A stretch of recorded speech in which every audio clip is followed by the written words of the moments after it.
Have you ever wondered what happens to a plastic bottle after you're done with it?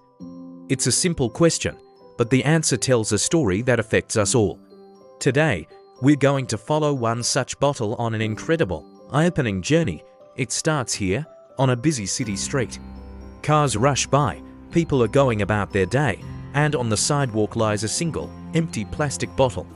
It was used for just a few minutes, but its story is far from over. A gust of wind sends it rolling along the pavement, a piece of urban tumbleweed. Then, the first drops of rain begin to fall. What seems like a simple shower is actually the beginning of the bottle's long voyage. The rain turns into a downpour, and a stream of water catches the bottle, pulling it toward the curb. It swirls for a moment before disappearing down a storm drain, swallowed by the city's hidden network. Now, our bottle is in a completely different world. It's dark, and the only sound is the rush of water.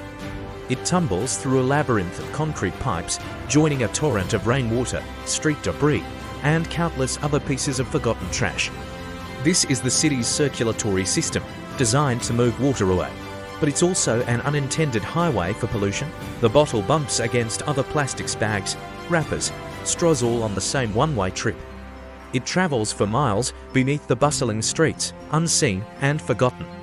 After a long journey through the darkness, a sliver of light appears. The bottle is propelled out of the pipe, emerging into a vast, murky river. The water is brown and sluggish, choked with pollution from factories, farms, and urban runoff. The bottle is no longer alone. It's part of a massive, floating island of debris. The river's current is slow but relentless, carrying everything towards its final destination, the ocean. As the bottle drifts, it passes by riverbanks littered with more plastic waste.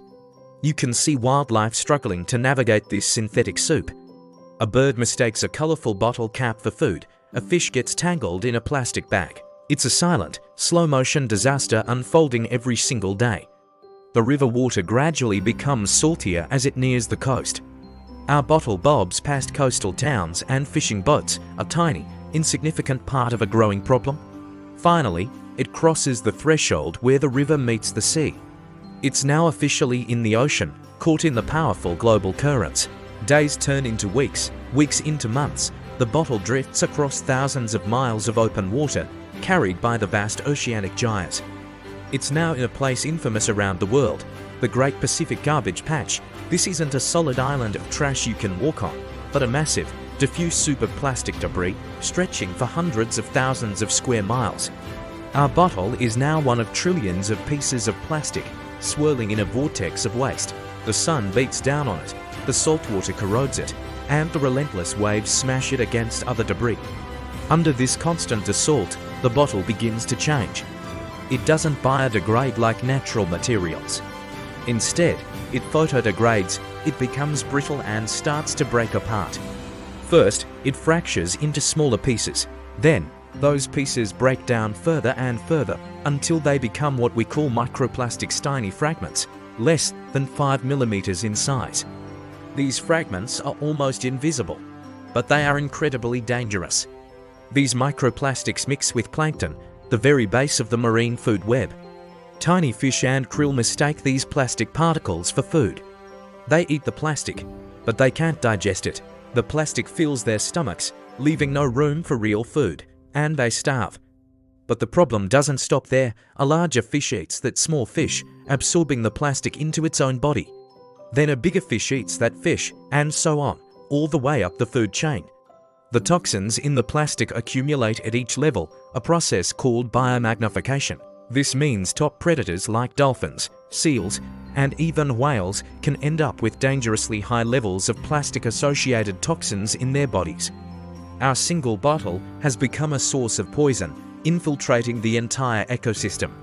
Marine animals get entangled in larger plastic debris, causing injury, drowning, and starvation.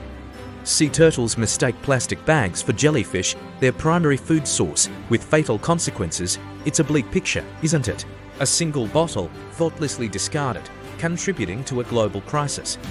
It feels overwhelming, and it's easy to feel helpless. But the story doesn't have to end this way. Let's rewind. Let's go back to that moment on the city street. But this time, something different happens. Before the wind can blow the bottle away, before the rain can wash it into the drain, a hand reaches down. It's the hand of a volunteer participating in a community cleanup. The bottle is picked up, not as trash, but as a resource. It's placed into a bag with other recyclables, destined for a new life. At a recycling facility, the bottle is sorted, cleaned, and shredded into tiny flakes. These flakes are then melted down and reformed into pellets of raw plastic. This is where the magic of transformation happens. Those pellets can be used to create something entirely new. They can be spun into fiber to make clothes, like jackets or t-shirts. They can be molded into new bottles, containers, or even park benches and playground equipment. Our bottle, instead of becoming a source of pollution in the ocean, has been reborn. It has re-entered the loop, a process we call the circular economy. This isn't a fantasy, this is happening right now, all over the world. Every time you choose to recycle, you are actively redirecting a piece of plastic from a path of destruction to a path of renewal. Your choice matters. That one bottle might seem insignificant, but when millions of us make the right choice, it creates a tidal wave of positive change. So, what can you do? First, reduce your use of single-use plastics wherever possible. Opt for reusable bottles, coffee cups, and shopping bags. When you do use plastic, make sure it ends up in the right bin. Educate yourself about your local recycling guidelines, what can and can't be recycled in your area. Participate in or organize local cleanups in your community, whether it's at a park, a river, or a beach. The journey of one plastic bottle shows us to possible futures. One leads to a polluted ocean, harmed wildlife, and a planet choked with waste. The other leads to innovation, sustainability, and a healthier world for all of us. The choice of which path to take is ours, and it starts with a single action, a single bottle. Let's be the ones who reach down and give that bottle a new beginning. Thank you so much for watching and for caring about our planet. If you found this video insightful, please give it a thumbs up, subscribe to our channel for more content like this, and share it with someone you think needs to see it. Together, we can turn the tide on plastic pollution. See you next time.